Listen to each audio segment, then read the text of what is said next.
Jesus. Have you finished being an asshole? What's wrong now? A big crocodile. It almost got me. You're drunk. No, fuck. A big crocodile. The biggest one I ever saw in my life. Sure. It's 40 feet long. Maybe 50. How many inches? I saw it. It's the biggest crocodile with the biggest mouth. All right, I tell you like that. A while back, I reviewed an Italian killer crocodile movie from 1989 called Killer Crocodile. And for this Monster Mash mini review, we are going to be taking a look at the film's sequel, 1990's Killer Crocodile 2, which was shot back-to-back with the original and features a few returning characters and the same monster crocodile puppet. What the hell are you trying to tell me? There's another one, Joe. Another son of a bitch. It's impossible. I saw what it did to that boat. There were teeth marks. Big ones. It might have been a crocodile, but nowhere near as big. There just aren't any more like that one. It was the only one. That's gospel, kid. A shady real estate agent has plans to develop a resort near where the original crocodile attacks and toxic waste dumping took place. A female reporter begins to investigate the swamp for toxic waste and soon discovers the offspring of the killer crocodile. This killer croc is just as big and just as hungry as its parent. The reporter eventually teams up with our hero from the last movie, Kevin, to stop the killer crocodile's rampage. Kevin also lures back in Hunter Joe from the first film, and they set out to stop the killer crocodile once again. Hey.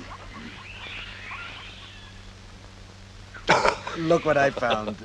Put it in this plate, yeah? I hate this goddamn swamp.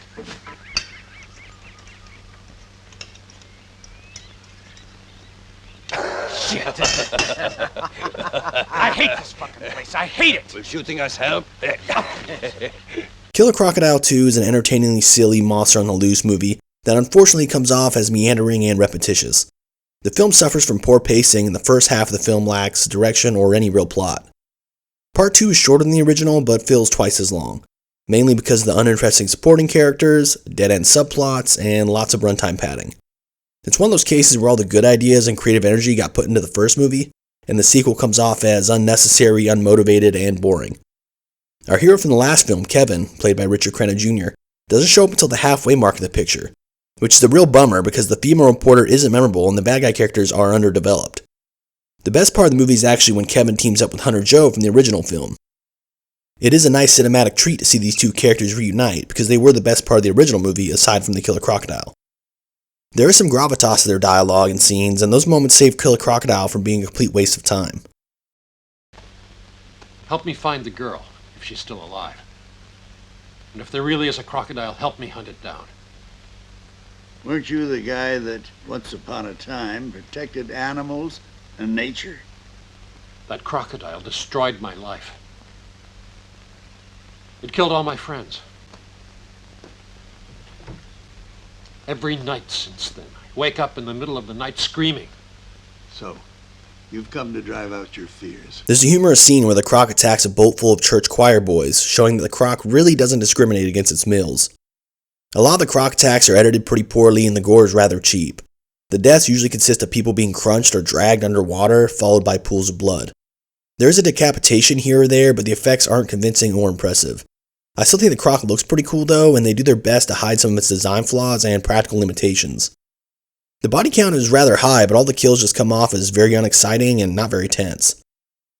The film's soundtrack is forgettable, the acting is amateurish, and there are several plot lines that go nowhere. But the film does feature an epic and hilarious finale that finds Kevin jamming a stick of dynamite down the crocodile's mouth, and they reuse the same crocodile explosion from the original film's ending, mainly due to the fact they only had one crocodile puppet to destroy. You also gotta love how they use an action figure on a bath toy to double for Kevin riding the crocodile.